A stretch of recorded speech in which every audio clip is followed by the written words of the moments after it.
New Year celebrations are associated with the warmest feelings by probably everyone in the post-Soviet landscape. Happy childhood memories of family and gifts. Grown-up children appreciate the company of their friends and the food. After becoming parents themselves, now they're passing this tradition on to their children. In other countries, a tree and Santa are part of Christmas. Russian-speaking Jews who came to the Western countries had to explain to the astonished local Jews that this is not a Christian custom, that we are not putting any religious meaning into it. And even at the cost of standing out like a black sheep, they still did not abandon this holiday tradition that accompanied them throughout their childhood. Psychologists write about the power of traditions. The performance of traditions can bring us back to the emotional state that we had once when we performed these traditions earlier. And it can remind us of the ideas that are associated with those traditions.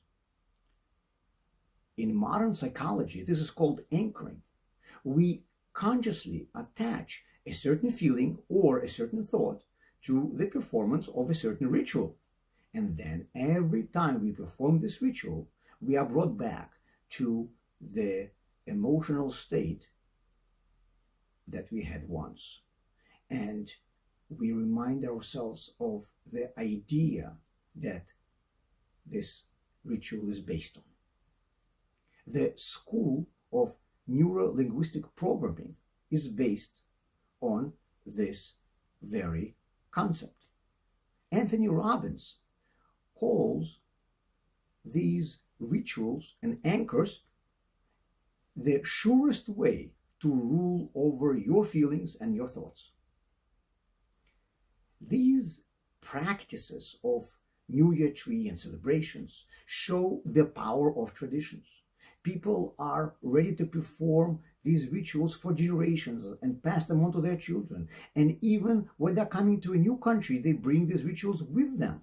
Unlike in Western Christian circles, for people from the former USSR and their descendants, these rituals have no religious significance. They have no historical meaning. They don't have any ideological meaning at all.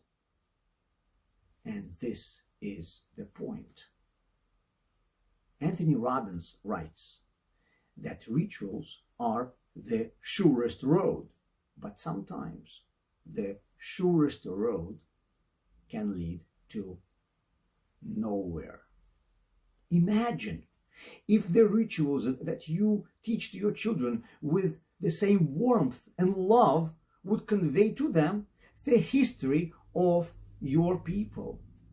If every year, when practicing these traditions, you would remind to your children and to yourself vital lessons of life.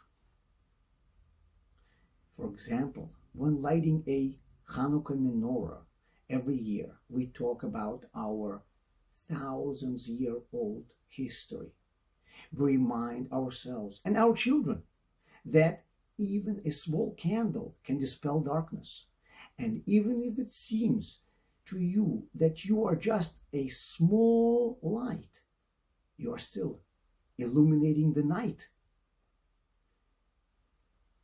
It reminds us that you need to fight for what is right, even if your enemy seems to be much stronger, because God is going to help you. All these are vital lessons of Hanukkah. Witnessing how many people hold on to their New Year traditions, we see the power of family rituals. Let's use our family rituals to convey to our children and to ourselves the ideas that will be important in their and in our own lives.